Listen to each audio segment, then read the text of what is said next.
Hello, good morning সবাইকে। তো আমাদের দার্জিলিংয়ের ট্যুর আজকে শেষ হচ্ছে। এখন বাজে 11টা, মানে হ্যাঁ 11টা 5 বাজে এখন। তো আমরা বেরিয়ে পড়ছি এবারে, সব কিছু প্যাকিং কমপ্লিট। এবারে আমরা বেরিয়ে পড়বো বাড়ির উদ্দেশ্যে। এবার রাস্তার মধ্যে যা কিছু সাইট সিন হবে, যদি পসিবল হয় তো দেখবো, কারণ অনেকটা রাস্তা, প্রায় 13-14 ঘন্টার মতো রাস্তা। যদিও এখন আমরা সমতলে নামবো, হয়তো টাইমটা একটু কমও লাগতে পারে, বাট তবু অনেকটাই তো ড্রাইভ করে যেতে হবে হাজব্যান্ডকে। তো ওটা আমরা কোনো ডিসিশন নিইনি। তো যাওয়ার পথে বুঝতে পারবো যে যদি কোথাও সাইট সিন করতে পারি, কারণ আমরা আসার সময় মিরিক হয়ে এসেছিলাম। তো এখন ফেরার সময় আমরা যাব হচ্ছে কার্শিয়াং দিয়ে, কার্শিয়াংয়ের রোডটা ধরবো হয়তো। তো দেখা যাক যে কিভাবে যাই। তো খুব মিস করবো পাহাড়টা। তো চলো পাহাড়কে টাটা করে বেরিয়ে পড়ি আবার আমাদের বাড়ির দিকে। এখন চলছে ব্যাগ প্যাকিংয়ের কাজ।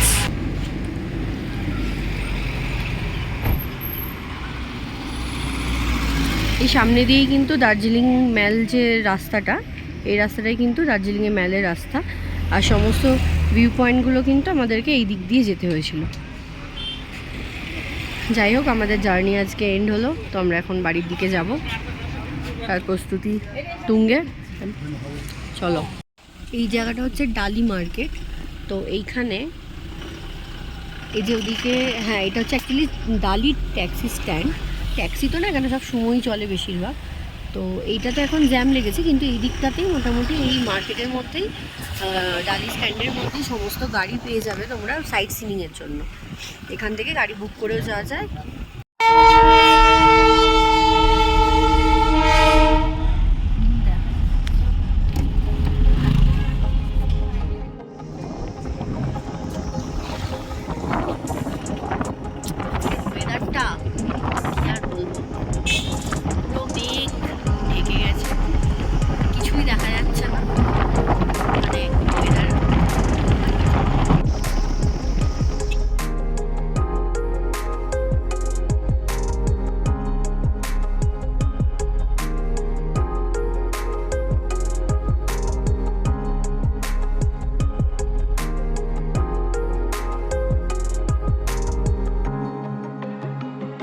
এখন আছি কার্শিয়াংয়ে হনুমান মন্দিরে আর কি। হনুমানজির এই যে মূর্তি দেখতে পাচ্ছ পিছনে, বিশাল বড় একটা হনুমানজির মূর্তি।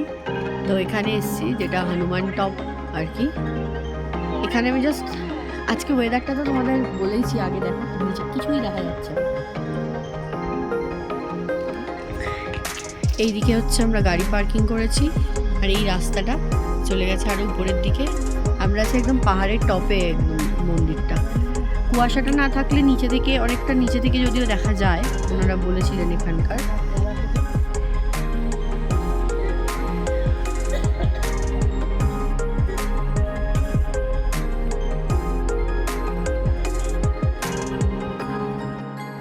এখানে যে হনুমান মন্দির আছে, এখানে আমরা পুজো দিচ্ছি।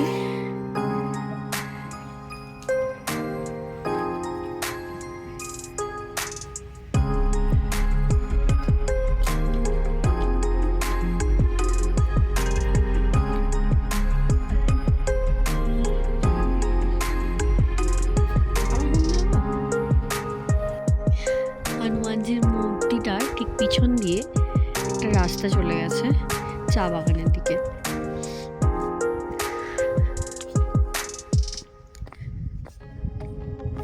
ভীষণ সুন্দর, ভীষণ সুন্দর দৃশ্য। এই হচ্ছে চা বাগানে।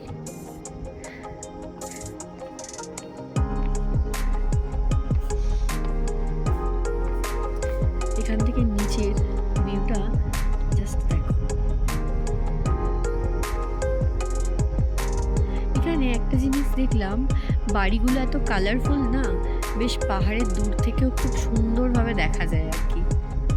আমরা অনেকটাই উপরে এসেছি, আর এই যে পাহাড়টা উঠলাম, মানে উঠে যে হনুমানজির মন্দির পর্যন্ত আসার রাস্তাটা এতটাই খাড়াই, মানে আমাদের তো ভীষণ ভয় করছিল। এখন ওয়েদারটা দেখছো কিরকম, মেঘ ভেসে ভেসে উঠছে।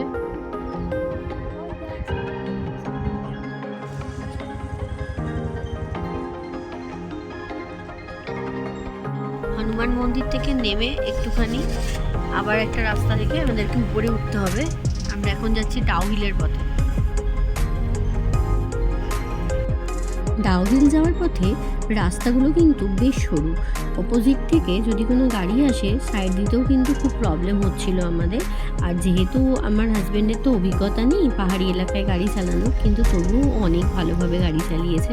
তো এই যে ডাউহিল আমরা পৌঁছে গেছি, আর এখানকার যে রাস্তাটা, ওই পরিবেশটাই এত ছমছমে, মানে গেলেই ওই জায়গাটায় গেলেই একটু কীরকম লাগছিল আর কি। তো যাই হোক, আমরা তো রাস্তাটা জানতাম না, আমরা সবাইকে জিজ্ঞেস করে করে, কারণ ওখানে গুগল ম্যাপ কিন্তু একদমই কাজ করছে না, যেহেতু নেটওয়ার্কের খুব সমস্যা। তাই আমরা লোকালদের রাস্তায় যে পথিক যাদের দেখতে পাচ্ছিলাম, তো জিজ্ঞেস করে করেই আসছিলাম ডাউহিলের দিকে।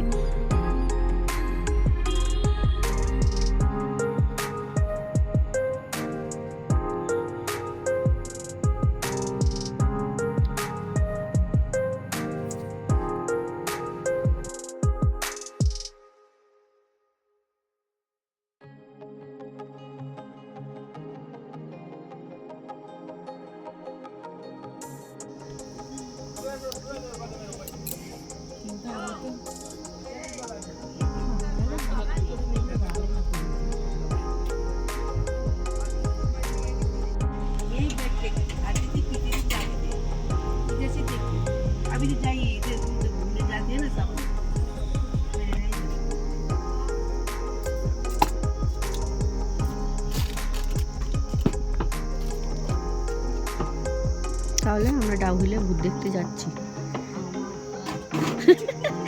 মানুষের ऐसे करना चाहिए, इसे पुश करके ऐसे আচ্ছা हो गए ना। আমি না মোমো বানানো শিখছিলাম। আসলে ওরা এতই তাড়াতাড়ি আর এত সুন্দরভাবে বানাচ্ছিল, তো আমি তো বাড়িতে বানাই, কিন্তু এই যে টেকনিকটা বুঝতে পারিনি। তো সেই জন্য আন্টিকে জিজ্ঞেস করলাম যে ভিডিও করবো, উনি বললেন নিশ্চয়ই করো। তো সেই জন্য আমি ভিডিওটা একটু করে রাখলাম। बहुत अच्छा, कितना जल्दी जल्दी हम तो 2-3 ठो मोमो बनाने में ही दिन चला जाता है। कभी कभी बनाते हैं घर में भी, ऐसा है तो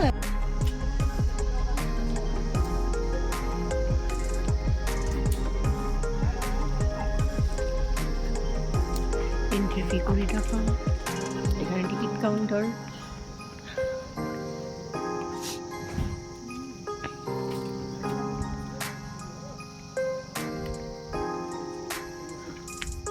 ডাউহিল স্কুল আছে উপরে, খুব সুন্দর করে এখানটা সাজানো হয়েছে। তো এখানে লোকালদের থেকে একটা জিনিস জানতে পারলাম যে আগে কিন্তু এই জিনিসটা ছিল না। এটা এই 6 মান্থস মতো হয়েছে এই যে ডেকোরেশনগুলো এবং এখানে যে টিকিট সিস্টেমের ব্যবস্থা এটা করেছে এখানকার যিনি ফরেস্ট রেঞ্জ অফিসার এসেছেন আর কি। তো উনি এই সিস্টেমটা করেছেন, যার ফলে কী হয়েছে, এই জায়গাটা অনেকটা পরিষ্কার হয়েছে। আসলে ট্যুরিস্টরা আসে, চিপস জলের বোতল এগুলো তো এদিক ওদিক ফেলে দেয়, তো তার জন্য নেচারটা মানে খারাপ হয়ে যাচ্ছিলো। তো তার জন্য দেখুন এরকম সিস্টেমও করা হয়েছে, তো কেউ যেন এইদিক ওদিক খাবার দাবার না ফেলে। এইগুলো মানে ডাস্টবিন আর কি, ইউজ করা প্লাস্টিক এখানে ফেলতে হবে। নেচারকে সুন্দর রাখার, দেখতে আমরা যেমন এটা সৌন্দর্যটা উপভোগ করতে আসি, তো এই সৌন্দর্যটা ঠিকঠাক রাখার দায়িত্বটাও তো আমাদেরই না। তো সেইটুকুও তো মানুষকে বুঝতে হবে, সেটুকুও মানুষ বোঝে না অনেকে। দেখুন এই যে সুন্দর যে জিনিসগুলো এগুলো করা হয়েছে, এগুলো কিন্তু আগে কিছুই ছিল না, এগুলো নতুন করা হয়েছে।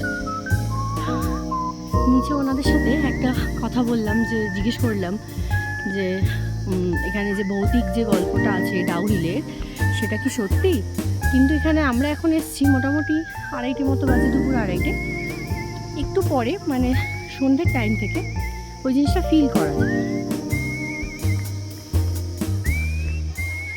এখানের পরিবেশটা, নিচে যে দাদা ওখানে খাওয়া দাওয়া করলাম আমরা, উনি বললেন যে ওনার তো এখানকার লোকাল, তো আগে পরিবেশটা আরও গা ছমছমে ছিল, এখন এইসব এত কিছু বানিয়ে দেওয়ার পর একটু অন্যরকম হয়ে গেছে। কিন্তু তবুও আমরা তখন এখান দিয়ে যাচ্ছি, একটা অন্যরকম অনুভূতি, এটুকু বলতে পারি। সন্ধ্যেবেলা বা রাতের দিকে হয়তো জিনিসটা আরও অনুভব করা যায়। অনেকেই বললো, কেউ হয়তো দেখেনি ওই ভূতের যে ব্যাপারটা, কিন্তু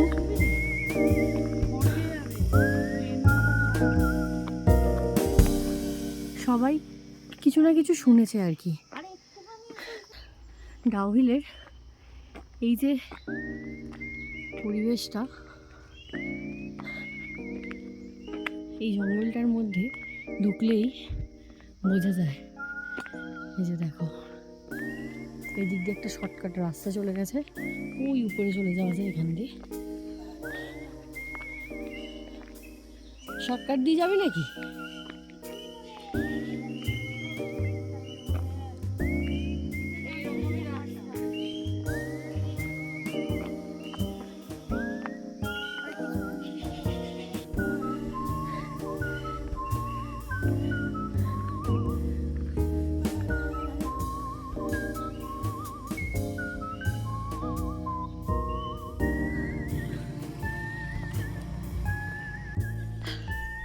ডাউহিলের উপরে গিয়েছিলাম, হাঁটতে হাঁটতে অনেকটাই উপরে চলে গিয়েছিলাম, কিন্তু বেশি দূর আর যাইনি, কারণ অলরেডি 3টে বেজে গেছে। আমরা তো বাড়ি ফেরার পথেই ডাউহিলটা এলাম আর কি।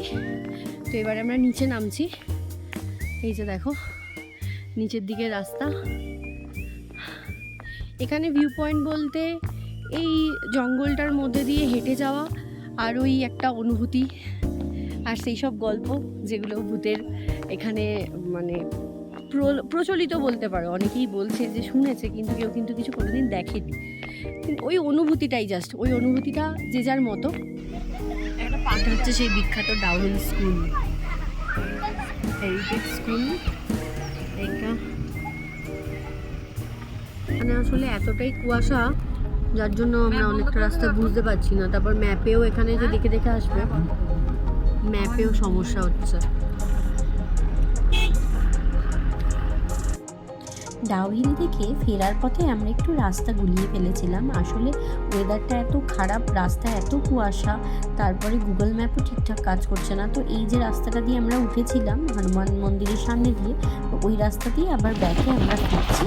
এবারে আমরা নিচের দিকে যাচ্ছি, কারণ আমরা এবার বাড়ির দিকে যাব আর কি। তো যাওয়ার পথে এই যে দুই দিকে শুধুই চা বাগান আর চা বাগান, এত সুন্দর লাগছিল। মানে দার্জিলিংয়ের থেকেও এই যে কার্শিয়াংয়ের এই জায়গাটায় চা বাগানটা কিন্তু অনেকটা বেশি। আমরা কিন্তু ওয়েদারটা খারাপের জন্য আর সেইভাবে কোথাও নামিনি আর কি।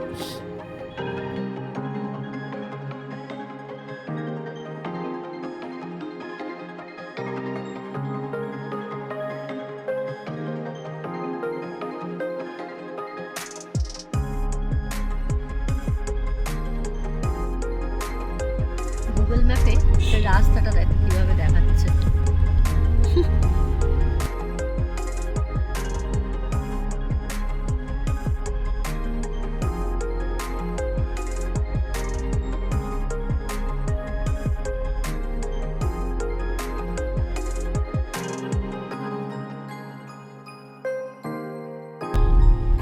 এই হচ্ছে রাস্তা, যেটা দিয়ে আমরা যাচ্ছি আর কি। গুগল ম্যাপ দেখাচ্ছে দেখো। গুগল ম্যাপে রাস্তাটা দেখলে তো কীরকম। তো যাই হোক, যেরকম টাইমিং দেখাচ্ছে ওখানে তো একটা ডিস্টেন্স আর টাইমটা দেখায়, তো তার থেকে কোথাও কম কোথাও বেশি লাগছিল। আর খুবই সমস্যা হচ্ছিল কিন্তু আমাদের নামার সময় রাস্তা চিনতে আর কি। তো যদি আপনারা যান এই রাস্তায়, তো একটুখানি মানে ঠিকঠাকভাবে বুঝে যাবেন, আর অবশ্যই কিন্তু লোকালদের জিজ্ঞেস করে যাবেন। আই থিঙ্ক বেটার হবে গুগল ম্যাপের থেকেও।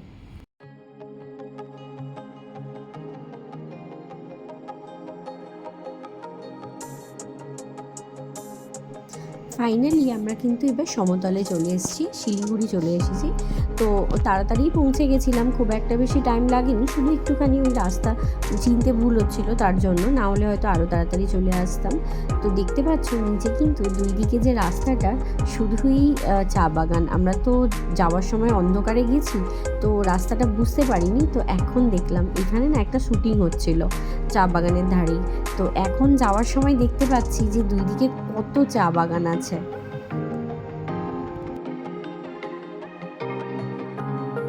ফেরার পথে শিলিগুড়ির পর সন্ধেবেলা আমরা এখানে একটু নামলাম।